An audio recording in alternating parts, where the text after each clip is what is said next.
दोस्तों, अगर आपके गुलाब के पौधे के ऊपर फूल नहीं आ रहे, पौधे के पत्ते गिर रहे हैं, पीले हो रहे हैं, डबल शेड हो रहे हैं, साथ में टहनियाँ काली पीली पड़ जाती हैं और पौधा आपका ऐसे फील हो रहा है जैसे जल रहा हो, तो आज की इस वीडियो में हम ऐसे पौधे को रेमेडी देने वाले हैं जिससे आपका पौधा दोबारा से हरा भरा हो जाएगा, लश ग्रीन हो जाएगा और पौधों की मिट्टी के अंदर जो भी मसला है वो भी ठीक हो जाएगा।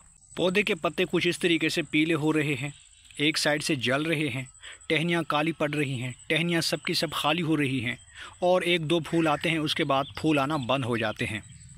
तो अगर आपके होम गार्डन के अंदर लगे हुए जितने भी गुलाब के पौधे हैं उनके गमलों के अंदर कोई ना कोई मसला आ चुका है जिससे आपके पौधे अच्छे से ग्रो नहीं कर पा रहे या ग्रोथ बिल्कुल रुक चुकी है, तो इस वीडियो में आपको एक आसान सा हल बताने वाला हूँ जिससे आप भी आसानी से अपने पौधों की मिट्टी को ठीक कर सकते हैं, फूल वाले पौधों के ऊपर ज़्यादा फ्लावर्स पा सकते हैं, पौधों की मिट्टी को सेहतमंद बना सकते हैं।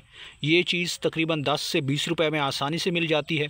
इसकी मुकम्मल इन्फॉर्मेशन आपको आगे चलकर इसी वीडियो के अंदर देने वाला हूँ। इसका इस्तेमाल बताने वाला हूँ, कब कब करना है, कितना करना है और ये चीज़ आपको कहाँ से मिलेगी। इसके लिए वीडियो को आपने एंड तक देखना है ताकि आपको मुकम्मल इन्फॉर्मेशन मिल सके। और अगर आप हमारे चैनल पे नए हैं और आपने अभी तक चैनल को सब्सक्राइब नहीं किया तो जल्दी से भाई के चैनल को लाइक कर दें, सब्सक्राइब कर दें और बेल आइकन के बटन को भी प्रेस कर दें ताकि गार्डनिंग से जुड़ी जो भी वीडियो अपलोड हो तो उसका नोटिफिकेशन आप तक पहुँच सके।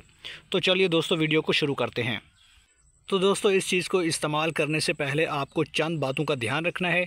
कुछ केयर टिप्स हैं जिनको फॉलो करने से आपके पौधे की ग्रोथ बढ़ सकती है और गुलाब के पौधे के ऊपर फूल आना भी शुरू हो जाएंगे। सबसे पहली बात यह है कि पौधों के लिए मिट्टी वेल ड्रेन होनी चाहिए। पौधों की मिट्टी जब तक वेल ड्रेन नहीं होगी, न्यूट्रिएंट्स रिच नहीं बनेगी, तब तक आपके पौधे की ग्रोथ नहीं चल सकती। मिट्टी बनाने का फार्मूला यह है कि 50% आपने भल मिट्टी लेनी है जो आमतौर पर नर्सरियों से मिल जाती है और 50% आप कोई भी ऑर्गेनिक कंपोस्ट इसमें ऐड कर सकते हैं जैसे वर्मिंग कंपोस्ट या लीफ कंपोस्ट। गाय के गोबर की जो खाद होती है वो भी आप इसमें ऐड कर सकते हैं, लेकिन उसके लिए शर्त यह है कि वो अच्छे तरीके से वेल डिकम्पोज होनी चाहिए। इसके अलावा अगर आपके पौधे सूख रहे हैं, ड्राई हो रहे हैं और पत्ते पीले हो रहे हैं तो फिर इसका मतलब ये होगा कि आपके पौधे की मिट्टी के अंदर फंगस एक्टिव हो चुका है। तो फंगस का भी बहुत ज़्यादा चांस रहता है।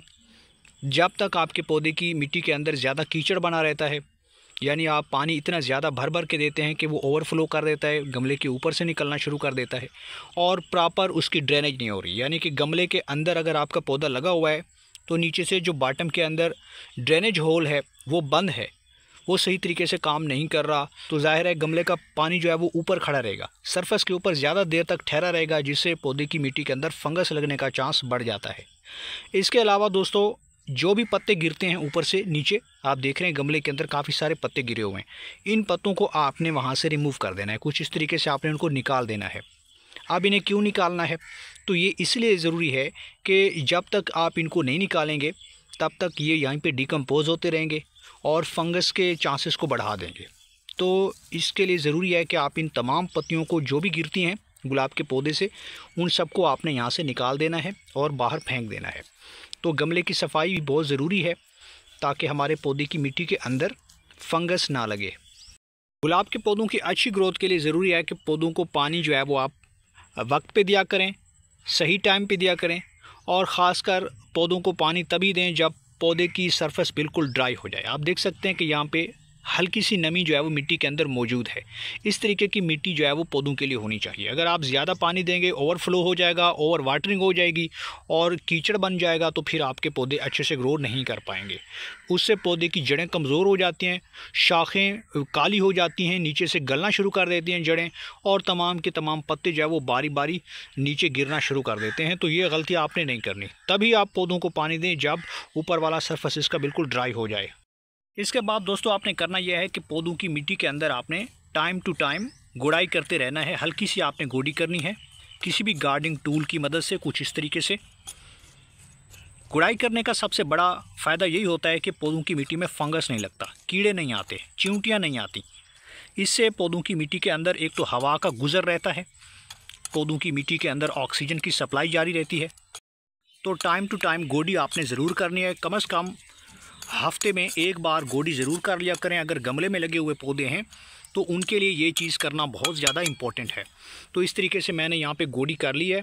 तो इस तरीके से आपने पौधों की मिट्टी को नरम बनाना है, भुरभुरा बनाना है और इस तरीके से मिट्टी के अंदर मॉइस्चर की मेंटेनेंस रखना बहुत ज़रूरी है। मॉइस्चर रिटेंशन बहुत ज़रूरी है आपके पौधों के लिए, तभी तो आपके पौधे अच्छे से ग्रो करते हैं, नहीं तो वो मर सकते हैं और आपकी मेहनत ज़ाय हो सकती है। अब हम बात कर लेते हैं कि पौधों की मिट्टी को हमने एसिडिक कैसे बनाना है, क्योंकि एसिडिक मिट्टी पौधों को पसंद होती है। अल्कलीन मिट्टी के अंदर आपके फ्लावरिंग प्लांट अच्छे से ग्रो नहीं करते। जब तक पौधों की मिट्टी का पीएच डिस्टर्ब रहता है तब तक पौधे के ऊपर अच्छी ग्रोथ देखने को नहीं मिलती। तो अगर पौधों का पीएच डिस्टर्ब हो चुका है तो आपने इसको एसिडिक बनाना है इस चीज़ के इस्तेमाल से। ये चीज़ क्या है दोस्तों, तो ये है फटकड़ी। ये आपको आसानी से मिल जाती है, आमतौर पे घरों में इसका इस्तेमाल किया जाता है। तो अगर ये फटकड़ी आपको मिल जाती है, दो के तकरीबन 10 से 20 रुपए में आ जाती है और ये पूरे 6 महीने काफ़ी होती है। ये एक बड़ा सा मोटा सा टुकड़ा 6 महीने के लिए हमारे पौधों को हेल्दी बनाने के लिए काफ़ी है। पौधों के ऊपर ज़्यादा फ्लावरिंग लाने में इम्पोर्टेंट रोल प्ले करता है। इसके इस्तेमाल से एक तो मिट्टी एसिडिक बनेगी, ज़्यादा फ्लावरिंग लाएगी, पौधे के ऊपर ज़्यादा नई ब्रांचेस लाएगी, नए बर्ड्स बनेंगे और पौधे के ऊपर काफ़ी सारी शाखें आना शुरू हो जाएंगी। इसके अलावा दोस्तों मिट्टी के अंदर कहीं पे अगर फंगस लगने का मसला आ रहा है, पौधों की मिट्टी में कीड़े आ चुके हैं, नीमाटोड्स का अटैक हो चुका है, तब भी वो इस चीज़ को रिटार्ड करेगी, उसको रोकेगी और ये चीज़ आपके पौधों की मिट्टी को भी हेल्दी बनाएगी। तो इस चीज़ का इस्तेमाल जानते हैं कि इसे कैसे करना है। तो सबसे पहले आपने करना ये है, यहाँ पे सबसे पहले एक ग्लास ले लें। ग्लास के अंदर आपको डालना है ताज़ा पानी। कुछ इस तरीके से आपने पानी डाल देना है।